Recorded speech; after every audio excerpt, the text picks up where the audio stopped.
Para empezar, les advierto que el contenido de los documentales que les ofrecemos este y el próximo mes es verdaderamente polémico y podría herir algunas sensibilidades.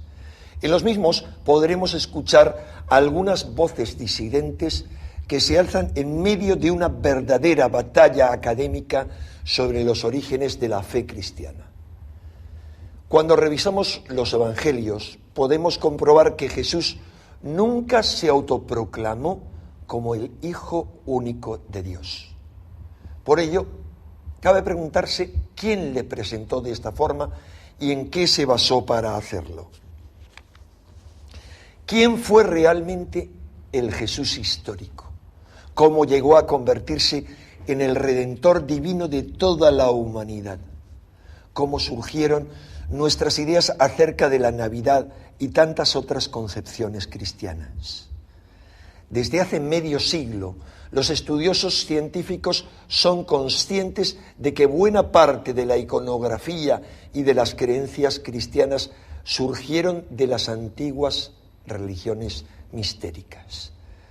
Estos cultos iniciáticos intentaban conducir a los participantes en los mismos desde las tinieblas hacia la luz de la iluminación mística y tenían como ejes centrales a otros hijos de Dios, como el Osiris egipcio, el Dionisios griego o el persa Mitra.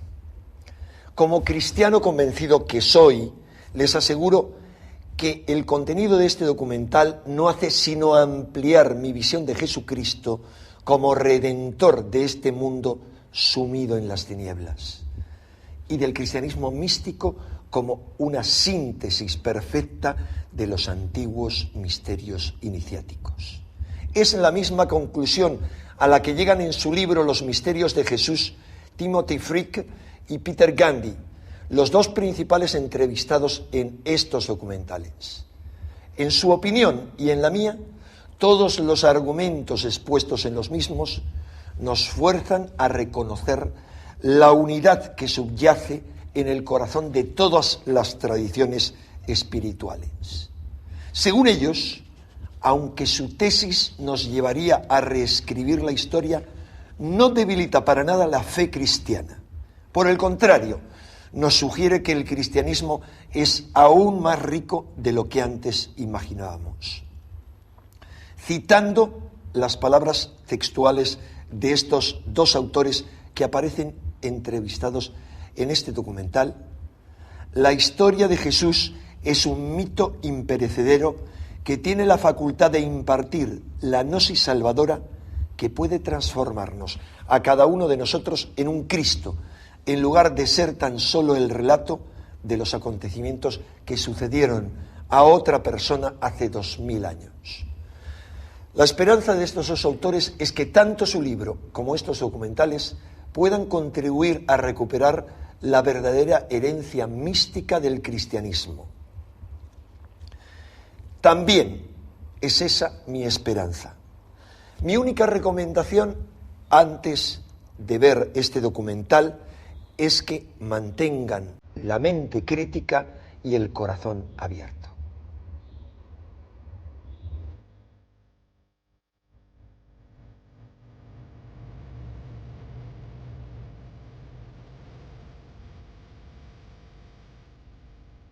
¡Viva el Supremo Soberano, el emperador Constantino y la emperatriz Helena! Año 324. Constantino, el primer emperador romano en abrazar el cristianismo, ha convocado a los obispos para poner fin a los feroces debates teológicos. Debe haber existido un tiempo anterior a su creación, cuando él no existía. Hereje. 3 siglos después de que Jesús de Nazaret pasara por la tierra, se desataron encendidas disputas sobre quién había sido realmente. La decisión que impuso el emperador definió al cristianismo posterior hasta nuestros días. Soberano Supremo, hermanos ministros, este es el credo del que nos hemos declarado signatarios por unanimidad. Creemos en un Dios, el Padre Todopoderoso, hacedor de todas las cosas visibles e invisibles, y en un Señor, Jesucristo, el Hijo de Dios, engendrado por el Padre, luz de luz, Dios verdadero de Dios verdadero, engendrado, no creado. Por decreto imperial, Jesús de Nazaret es declarado el único Hijo de Dios. Todas las otras opiniones quedan suprimidas. Los que discrepan son exterminados. Los manuscritos del Mar Muerto hablan de los hijos de Dios en plural. Son los perfectos, la gente que cumple escrupulosamente la ley. ¿Cómo se habría sentido el Jesús histórico de haber sabido que sería llamado el divino Hijo de Dios? Creo que se habría horrorizado por completo. Esta idea no tiene nada que ver con lo que él podría haber representado en la Palestina de la que estamos hablando. Hace 10 años, el historiador Robert Eisenman hizo que salieran a la luz los manuscritos del Mar Muerto. Descubiertos en 1945 por un pastor, estos documentos nos ofrecen una visión única sobre el mundo en que vivió Jesús.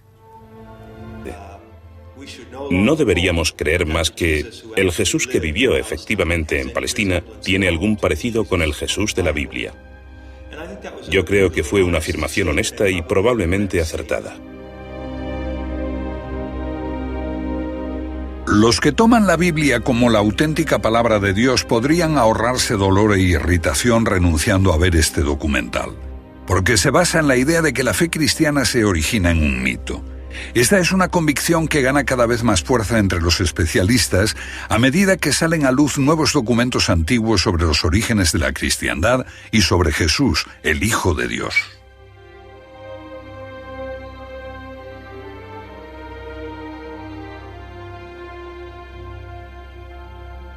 En los tiempos de Jesús hubo muchos hijos de Dios. Este término designaba a los judíos piadosos, a los que cumplían escrupulosamente la ley. Lo mismo ocurría entre los paganos. El Hijo de Dios era un término usado en los misterios. Igual que hoy empleamos el título de doctor en teología, entonces se podía tener el título de Hijo de Dios, si se habían recibido unos conocimientos especiales sobre la divinidad. Esta era una metáfora asequible en todo el mundo romano. Expresaba una estrecha relación entre un ser humano y un Dios. Jesús no fue el único.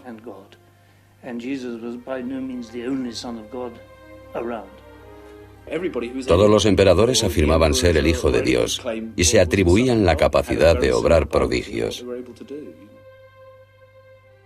Hijo de Dios no era solo un término reservado a los piadosos y a los inteligentes, también se aplicaba a los poderosos. En el antiguo Egipto, el faraón era hijo de Osiris y por tanto un hijo de Dios. Tomemos a Alejandro Magno. Es la persona que unificó a todo el mundo mediterráneo en el imperio griego. Su madre fue una iniciada en el culto de Dionisos. Ella le inculcó la idea de que él era fruto de una inmaculada concepción, nacido de su unión con Dios. ¿Era la Virgen Madre? Seguramente. Julio César es el hijo de la diosa, con un linaje divino como todos los emperadores posteriores. De modo que la idea de ser hijo de Dios era un lugar común en el mundo antiguo. ¿Jesús se llamó a sí mismo alguna vez el Hijo de Dios? Por lo que sabemos, nunca lo hizo. En el Evangelio de Marcos, él se llamaba a sí mismo el Hijo del Hombre.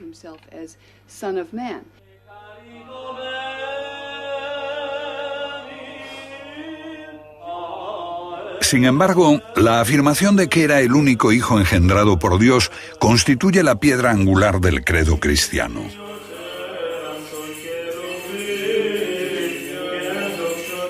La cristiandad parece haber olvidado el pasado y se atribuye la promesa de la salvación, la vida después de la muerte. Pero realmente la resurrección llegó a la humanidad como una nueva revelación a través de Jesucristo. Sucedió lo contrario. Esa idea debe mucho a los egipcios, que estuvieron siempre muy preocupados por la vida eterna de sus cuerpos. Las pirámides muestran que la religión de los antiguos egipcios creía en la vida después de la muerte.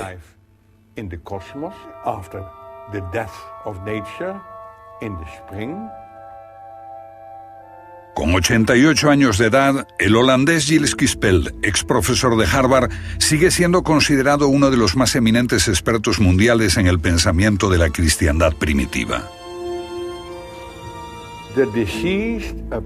El difunto comparece ante el tribunal. En la balanza está la pluma de Matt y en la otra parte están sus obras. El hombre está ante la puerta que conduce a la sala de la verdad absoluta. Y allí también está Osiris.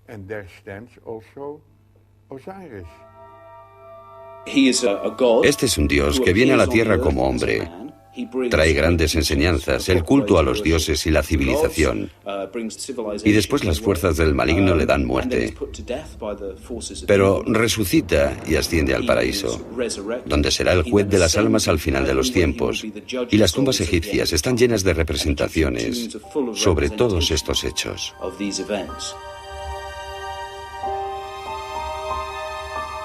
Para el antiguo Egipto, Osiris permanecía como la constelación de Orión, el buen pastor entre las estrellas, las almas en el cielo.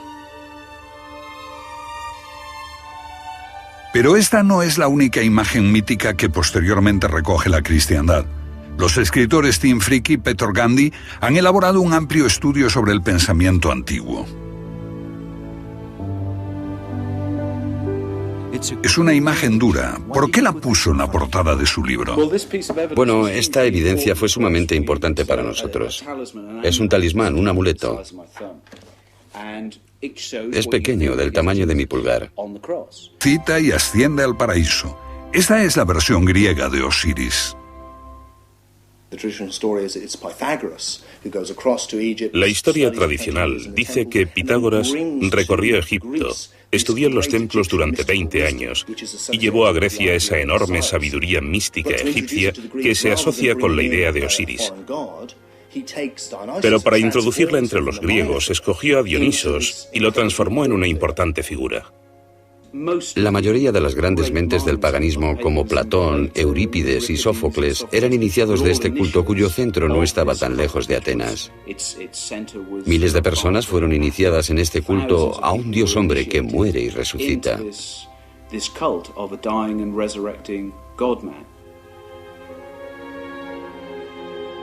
¿Podría la cristiandad ser deudora de una cultura tan antigua o de otras?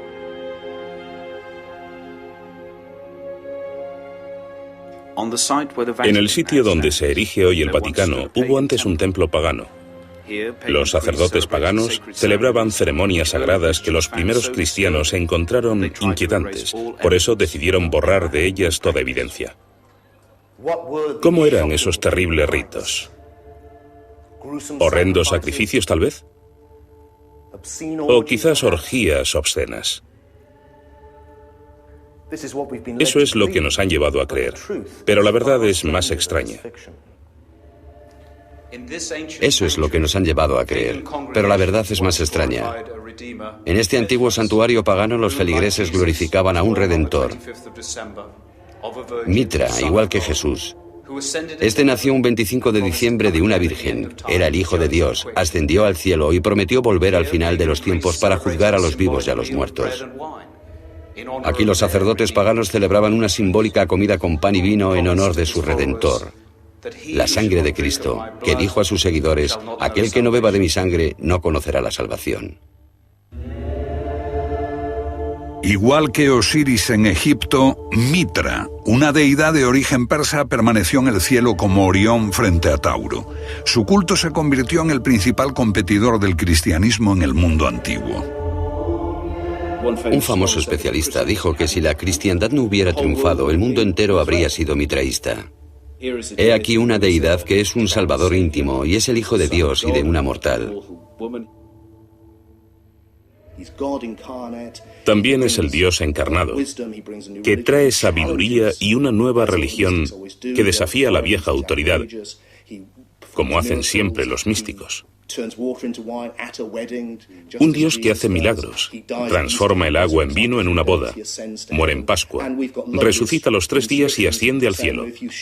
Tenemos bellas inscripciones que dicen: si compartes la sangre y el cuerpo del Dios hombre, tú también resucitarás. De modo que los motivos que asociamos con la historia de Jesús existían ya en la historia de Osiris Dionisos. ¿Cómo se explican esas similitudes los primeros escritores cristianos? Bueno, hay dos enfoques. Los primeros literalistas cristianos lo explican como una imitación diabólica, un plagio por anticipado. Es la idea según la cual, de alguna manera, el diablo adoptó estas ideas porque sabía lo que iba a suceder y elaboró los mitos para confundir las mentes de la gente, para que cuando estos hechos ocurrieran con Jesús nadie los creyera. Eso es lo que dicen los literalistas cristianos, pero esos cristianos no los encontramos hasta el siglo II.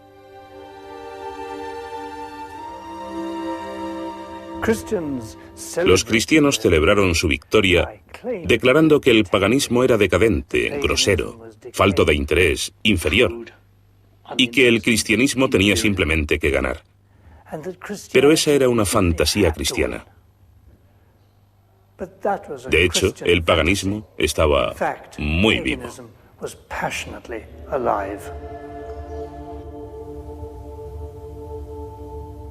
¿Qué significa pagano?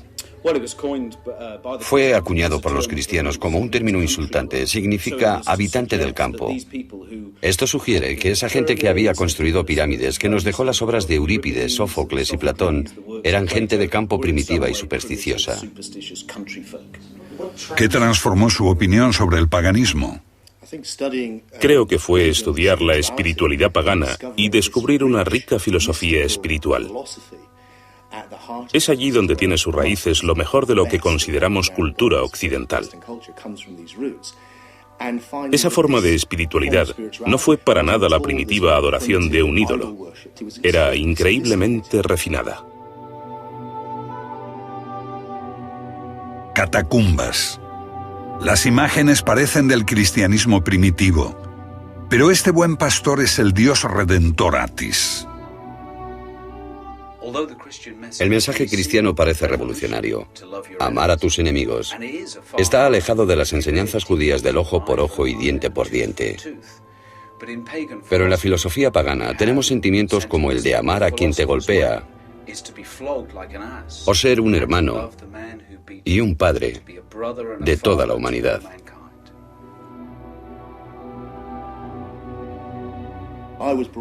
Yo fui criado, como creo que la mayoría de la gente en nuestra cultura lo ha sido, para tener al monoteísmo en un lado y el politeísmo en otro, considerando el monoteísmo como algo superior.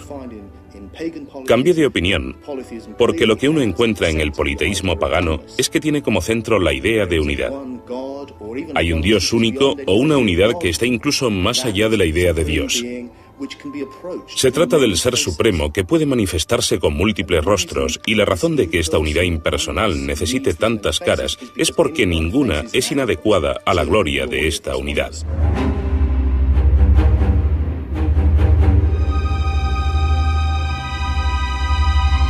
Veamos un ejemplo. India, tierra de miles de dioses y diosas. Cualquier indio puede decirle que todos ellos son simplemente distintas facetas del uno, que todo es uno, divino, ilimitado e incomprensible para el hombre. Lo que ocurre con el monoteísmo es que tienes la idea de que hay un único camino, una cara particular glorificada del único Dios. En nuestra cultura es Yahvé o Jehová, el Dios tribal judío, que es un rostro particular de Dios, que un pueblo relacionó con lo divino y dijo, esta es la personalidad de Dios. Por esta vía, el cristianismo se transformó en una religión autoritaria. En cambio, el paganismo es por lo general una forma de espiritualidad muy tolerante, porque permite la diversidad, porque sabe que está tratando de llevarte a lo que finalmente no puede ser expresado, y exige una comprensión mística. Por lo tanto, cualquier camino que escojas será personal. Pero politeísmo o monoteísmo no son realmente la cuestión. Lo que importa es cómo se concibe lo que llamamos Dios. ¿Cómo trataron de entender los antiguos el misterio de la vida? La mayor parte de su legado se perdió, pero lo más importante para ver la auténtica realidad, el auténtico conocimiento, lo que llamaron gnosis. Todas las religiones mistéricas tenían una forma exotérica, los misterios exteriores, y otra esotérica, los interiores, y unas enseñanzas místicas sobre la autotransformación. Los misterios exteriores se dirigen a las masas. Están disponibles para todos. Pero otros veían una realidad mística más profunda bajo la superficie del relato sagrado. Para ellos este relato era una alegoría que no solo hablaba de Dios, sino también sobre ellos mismos en lo profundo. Un mensaje que les enseñaba a comprender el misterio de la vida y a enfrentar la realidad de la muerte. Y entonces, lo que hallamos es un espectro entre dos extremos, los que llamamos literalistas por una parte y los gnósticos o místicos por otra. Pero los gnósticos, filósofos paganos, están atacando a sus propios literalistas o fundamentalistas, quienes creen que adorar un ídolo les ayudará.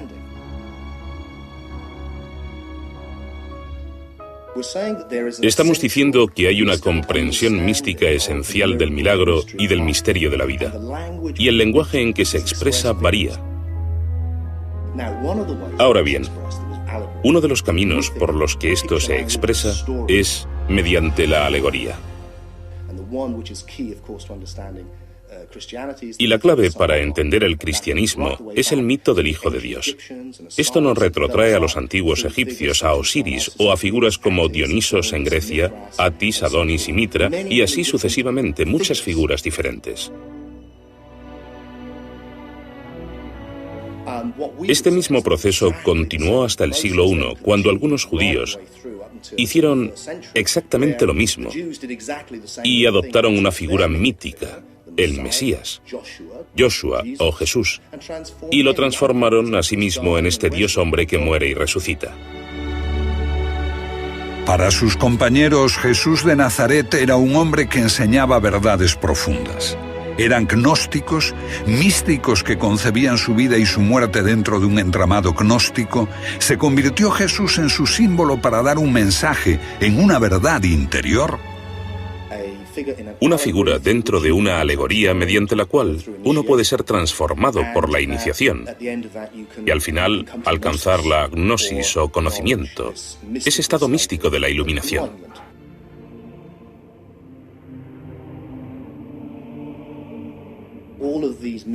Todas esas ideas míticas eran moneda corriente en el mundo antiguo. Sin embargo, para nosotros, 2000 años después, con el paganismo suprimido y el gnosticismo suprimido, con el monopolio del cristianismo y su historia, la idea de que Dios efectivamente encarnó con una forma humana y todo ese tipo de cosas parece original. Para el literalista cristiano, se trata de una flamante revelación absolutamente única.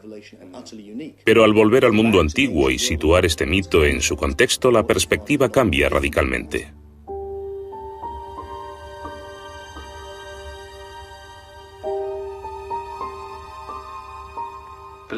La creencia en la historia de Jesús fue originalmente solo el primer paso en la espiritualidad cristiana, el misterio externo.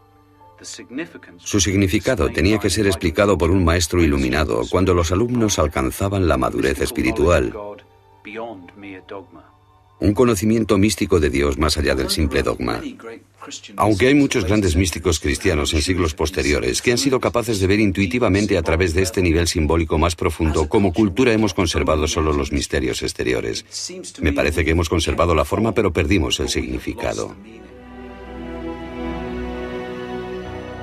300 años después de la muerte de Jesús, el emperador Constantino convocó a la Iglesia para dar forma al credo cristiano. El dogma convirtió a Jesús en el Hijo de Dios. Fue la conclusión de un proceso en el que la forma usurpó al significado. ¿Qué sucedió con el Jesús real? El rostro que surgirá de esta reconstrucción será muy similar al tipo de rostro que tuvo este hombre en vida. Cada vez estamos alterando más su imagen. ¿Cómo sería su aspecto físico? Recientemente la televisión hizo una reconstrucción que lo presentaba como un hombre corriente en Israel de hace 2000 años. Pero ¿qué sabemos realmente de Jesús por la historia? Parece bastante cierto que existió un líder sectario judío llamado Jesús y que fue crucificado por los romanos con la participación de los judíos, del sumo sacerdote y de sus seguidores. Pero esto es todo lo que sabemos con seguridad. El único contemporáneo que escribió sobre Jesús fue el historiador Josefo, pero solo unas pocas palabras, que incluso podrían haber sido insertadas posteriormente. La Biblia describe a Jesús de forma más detallada, pero los evangelios parecen contradecirse. Tomemos el momento crucial en que sus seguidores oyen que su Señor ha resucitado. Marcos dice que un hombre de blanco se lo anuncia a 3 mujeres. Lucas sostiene que 3 hombres y 3 mujeres se encuentran con 2 ángeles. En Mateo, 2 mujeres ven un ángel. Y en Juan, María Magdalena ve a 2 ángeles.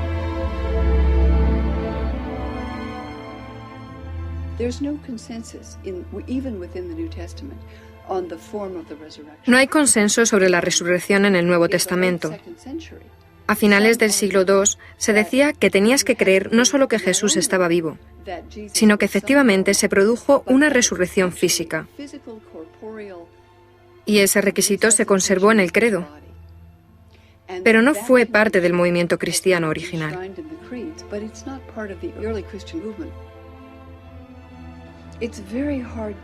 Es muy difícil hablar del Jesús histórico. Pero los evangelios se escribieron con ese propósito, por supuesto. Sin embargo, no son obras históricas. Se escribieron en forma de biografía, pero su intención no es hablarnos del Jesús histórico, sino de su convicción de que este hombre era el Mesías de Dios. Por lo tanto, son obras de propaganda religiosa, no históricas. Los evangelios son libros de creencias construidos para parecer historia. Aquí contamos una historia real. Pero es altamente improbable que los evangelios sean registros contemporáneos. Los evangelios fueron escritos por hombres educados en las ciudades del Mediterráneo oriental y en Grecia. No por los pescadores, que aparecen en los evangelios como los primeros seguidores de Jesús. Y se escribieron décadas después de Cristo, cuando el recuerdo de su vida estaba desvaneciéndose. Eran tiempos dramáticos. Los judíos se rebelaron e Israel fue destruida por Roma, que aniquiló a todos los que podían haber conocido a Jesús. Marcos, Lucas, Mateo escribieron sus evangelios casi 2 generaciones después de Jesús.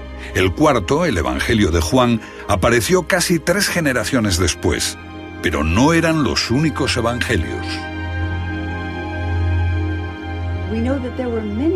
Sabemos que hubo muchos evangelios entre los seguidores de Jesús y otros escritos, cartas, epístolas, poemas, himnos, etc.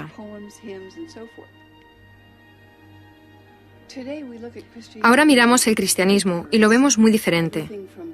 Todo, desde los baptistas, los ortodoxos rusos, los calvinistas, los católicos romanos, una gran variedad. Pero cuando nos remontamos al siglo I, la variedad era mayor. No había un canon fijo de las escrituras del Nuevo Testamento, ni un credo al que pudieran acceder los cristianos de todo el mundo, ni existía una estructura específica. Lo que me fascina es que los grupos que se llamaban cristianos entonces eran mucho más diversos entre sí de lo que lo son hoy.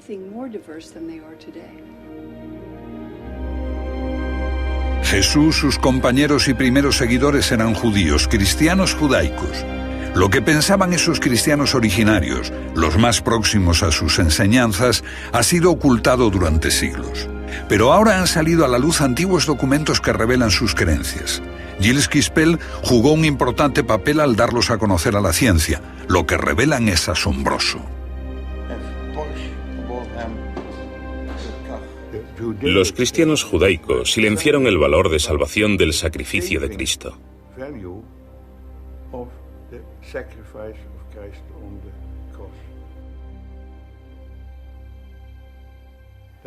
No encontramos en ellos un nacimiento virginal, ni resurrección, ni cruz, sino solo las palabras de Jesús, que es la encarnación de la sabiduría divina. Un hombre santo, no un Dios, un hombre de infinita sabiduría.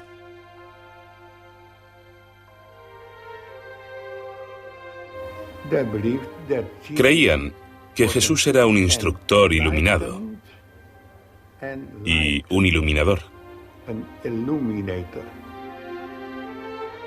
Un hombre que mostraba el camino hacia lo divino. Sus primeros seguidores parecen adherirse a una religión totalmente distinta.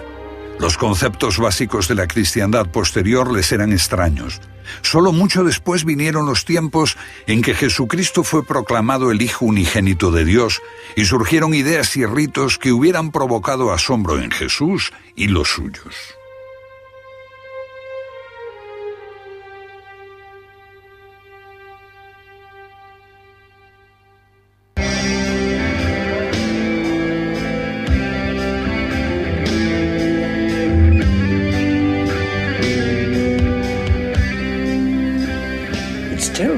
Es sumamente interesante ver que para los cristianos, la Navidad es hoy una festividad central, la más importante del año.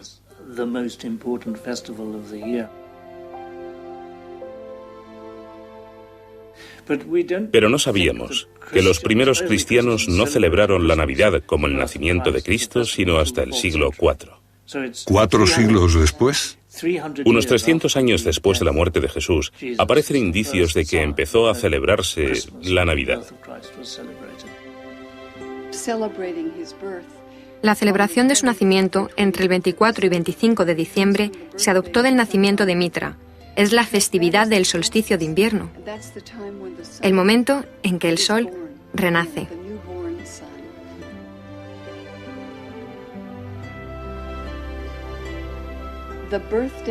El nacimiento del dios Sol Invictus, celebrado por los romanos, fue adoptado por los cristianos como el nacimiento de Jesús.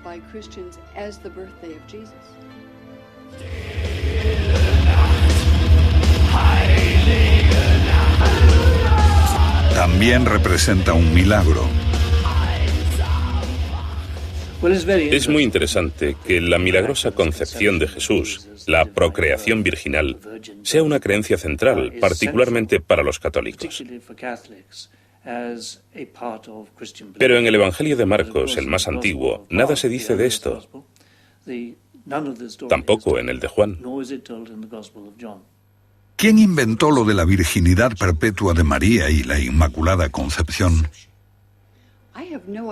Ni idea. La virginidad de María y la Inmaculada Concepción son muy tardías. Creo que surgen de las enseñanzas del siglo XVII, XVIII o XIX. ¿Qué habría pensado el Jesús histórico de ello?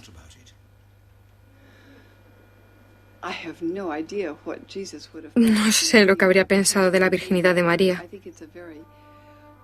Está muy fuera de lugar en el mundo de la vida rural judía.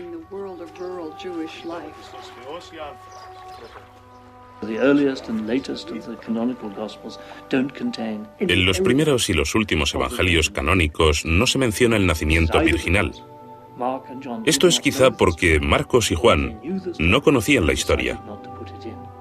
Creo que puede demostrarse que son inserciones posteriores en el relato cristiano.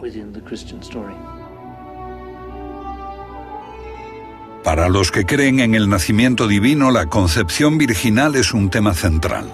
Pero, ¿nació Jesús al mismo tiempo que el divino Cristo? Es una pregunta interesante. Entre los antiguos cristianos hay una división real de opiniones acerca de cuándo se hace divino Jesús. Según Marcos, el Espíritu de Dios descendió sobre él, igual que descendió sobre los viejos profetas, y se convirtió en una persona inspirada por el Espíritu. Y en este punto, según Marcos, una voz desde el cielo lo proclamó el Hijo de Dios. La inspiración divina le llegó a Jesús cuando era un hombre. Para muchos cristianos que creen en el nacimiento divino, debe resultar sorprendente que Jesús tuviese hermanos. El Evangelio de Marcos dice que tenía hermanos y hermanas, que eran muy conocidos en su pueblo. Creo que a los cristianos posteriores les perturbó esto y se interpretó como que eran hijos de un matrimonio anterior de José. No obstante, el Evangelio de Marcos no sugiere nada así. Jerusalén. Esta catedral armenia se construyó sobre los restos de uno de los hermanos de Jesús, Jaime, aunque la Iglesia prefiere llamarlo Santiago.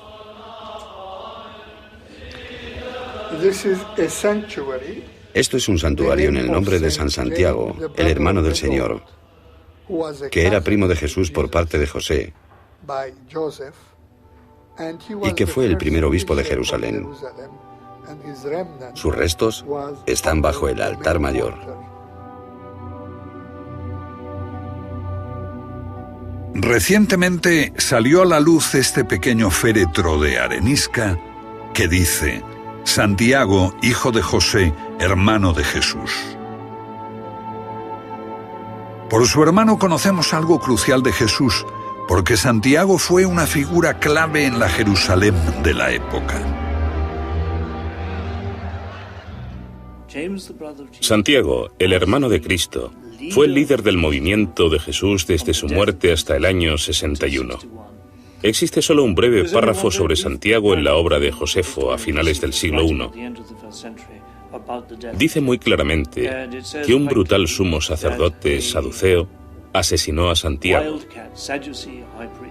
y que fue destituido de su puesto de sumo sacerdote por la oposición de la mayoría de los sacerdotes y por los fariseos, que eran amigos de Santiago, hermano de Jesús.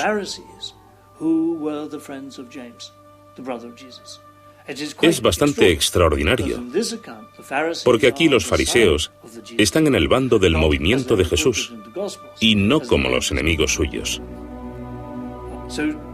Así, durante unos 25 años, el movimiento de Jesús es un movimiento judío reconocido, compuesto por fervientes judíos que veneraban el templo. Y es la destrucción del templo en el año 70 lo que golpea el corazón del movimiento judío de Jesús. Pero hasta entonces, la mayoría de cristianos en mi libro eran judíos. Judíos que habían encontrado a su Mesías. Todos los judíos esperaban la llegada del hombre sagrado, del Mesías. Dios les ayudaría a liberar al pueblo de Israel de la opresión extranjera. Pero Jesús era un Mesías distinto. Él enseñaba que la salvación hay que buscarla dentro de uno mismo.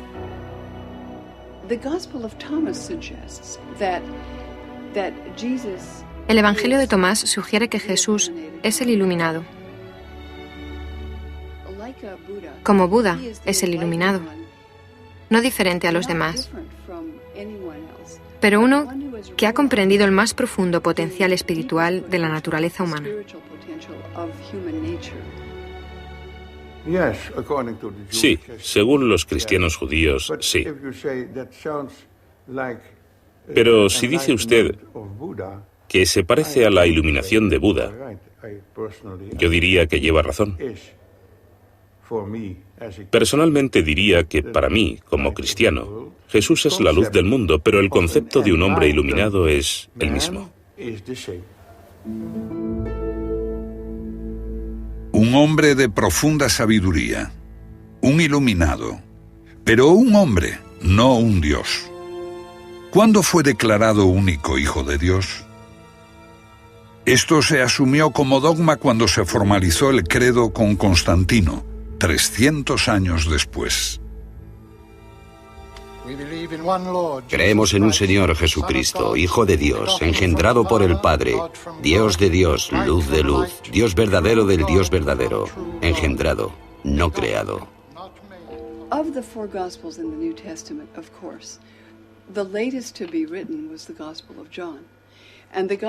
De los 4 evangelios del Nuevo Testamento, el último que se escribió fue el de Juan. Y este es el único evangelio que habla de Jesús como un ser divino en sí mismo, como Dios en forma humana y particularmente como el único engendrado por Dios.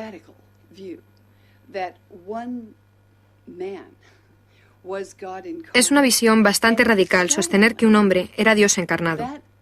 Y es alarmante que ese insólito evangelio, del cual no encuentro menciones entre los cristianos ortodoxos antes del año 160, más o menos se transformase en la lente a través de la cual los cristianos leen más tarde todos los evangelios. Muchos cristianos pensarán hoy que el cristianismo dice que Jesús es el Hijo de Dios, pero eso no es lo que se encuentra en Mateo, Marcos o Lucas.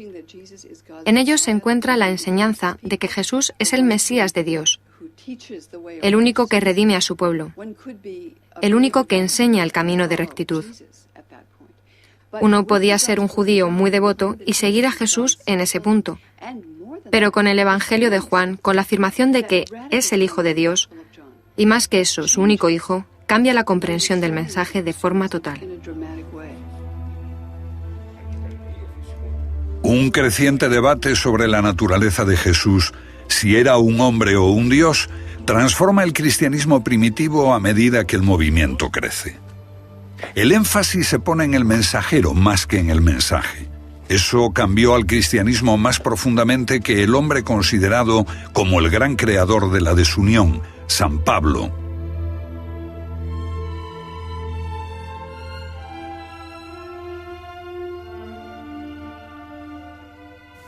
En retrospectiva, Pablo es el héroe que refundó la iglesia cristiana.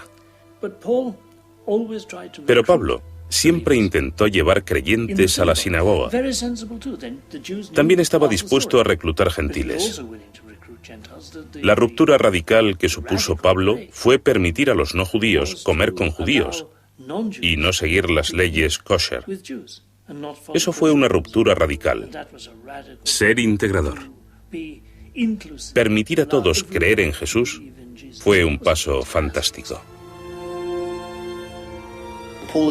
Pablo es un personaje completamente malinterpretado en la historia. En tiempos de Pablo no había una separación entre gnosticismo y literalismo, porque no había literalismo en su tiempo. Pablo vive antes de que surja la historia literal. La cristología de Pablo es única y espiritual. Su obra es anterior a los evangelios y consiste en transformar un mito en un hecho histórico. Los escritos de Pablo son, por supuesto, los más antiguos que conocemos. Y Pablo no conoció a Jesús, nunca le vio. Dice que recibió sus enseñanzas por una revelación donde un ser de luz se le apareció, y él quedó convencido de que era Jesús. ¿Pero habla de Jesús? No habla de Jesús y dice que si conociéramos al Jesús de naturaleza humana, eso no importaría. Lo que importaría es el Cristo resucitado. ¿Pablo dice que Cristo le fue revelado? En mí, no para mí. ¿Qué quiere decir? Esto es fascinante. Cuando habla de su visión de luz, no ve al Jesús que le era familiar por el relato de los evangelios, alguien que tenía una madre y un padre. Eso no es importante para Pablo. Lo que se encuentra es un ser de luz, igual que los paganos encontraban a sus dioses como seres de luz. Y cuando habla del gran secreto que le fue revelado, no es que Jesús vino, predicó e hizo milagros. Lo que dice él es: este es el gran secreto, Cristo en ti. Y cuando dice que Cristo es revelado, no le fue revelado a él, sino revelado en él. Esto es lo que hace al cristianismo de Pablo tan agnóstico y poco literal. ¿Por qué? Porque el enfoque literalista es que Jesús está fuera de ti y que Dios está fuera de ti, fuera del universo. Mientras que el enfoque agnóstico, el enfoque pagano antiguo de los misterios, es que todo es uno. En pocas palabras, todo es uno. Y así Cristo está en ti o tú estás en Cristo. Puedes decirlo como quieras, pero no puedes separarlo. Y eso es lo que hacen los literalistas de la Iglesia. La singular obra de Pablo se hace más obvia a través del sensacional descubrimiento de unos evangelios desconocidos que se ocultaron cuando la Iglesia cristiana en ascenso perseguía a sus disidentes. Los evangelios gnósticos, descubiertos hace 50 años en Nag Hammadi, Egipto. Malentendidos, maltratados al principio, caídos en manos de traficantes, pero ahora los científicos reconocen su valor.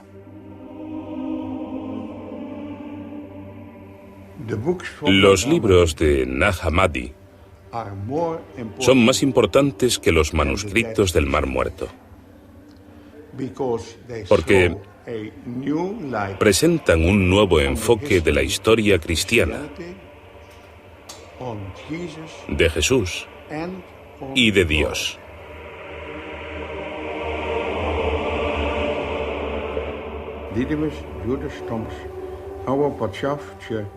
Sin lugar a dudas, el más importante lo escribió Dídimo Judas Tomás. ¿Quién fue Dídimo Tomás? Dídimo Tomás era uno de los hermanos de Jesús. Una tradición posterior de la Iglesia hace de Tomás el apóstol que no pudo creer que Jesús después de morir hubiese resucitado con un cuerpo físico. El incrédulo Tomás, del que ahora se dice que fue el más fiel discípulo de su maestro. ¿El hombre que mejor entendió a su hermano? Según el Evangelio de Tomás, sí. El documento atribuido a Tomás, aunque escrito más tarde, se cree que es anterior a los evangelios canónicos y se piensa que es un fiel reflejo del tiempo en que las enseñanzas de Jesús todavía estaban frescas y vivas. Me resulta asombroso que vivamos en un mundo dominado aún por el cristianismo y que los cristianos no mostraran interés por leer el Evangelio de Tomás y todas esas escrituras maravillosas que entonces salieron a luz. Y creo que dice algo de lo poderosa que es la Iglesia, el hecho de que aún hoy no se aceptan y siguen viéndose como heréticas y peligrosas, y por supuesto lo son, desde la perspectiva de los literalistas de la Iglesia, porque ponen en cuestión su interpretación.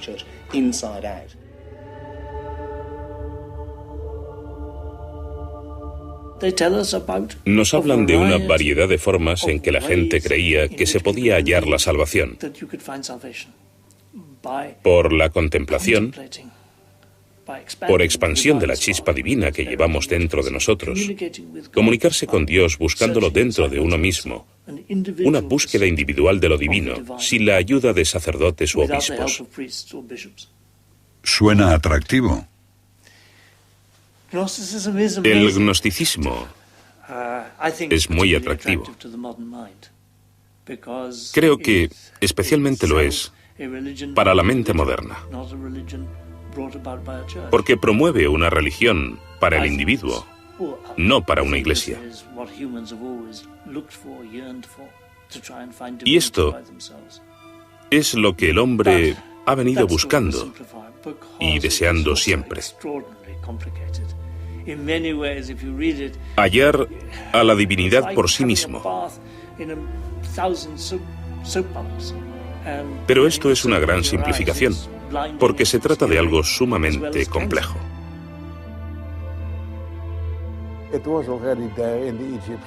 Ya en la religión egipcia se decía en el año 3000 a.C. que el hombre después de la muerte se transformaba en Osiris, se integraba en el Dios. Este era el concepto básico de todos los misterios que existieron en el mundo romano y helenístico. El misterio de Isis, Mitra, Adonis.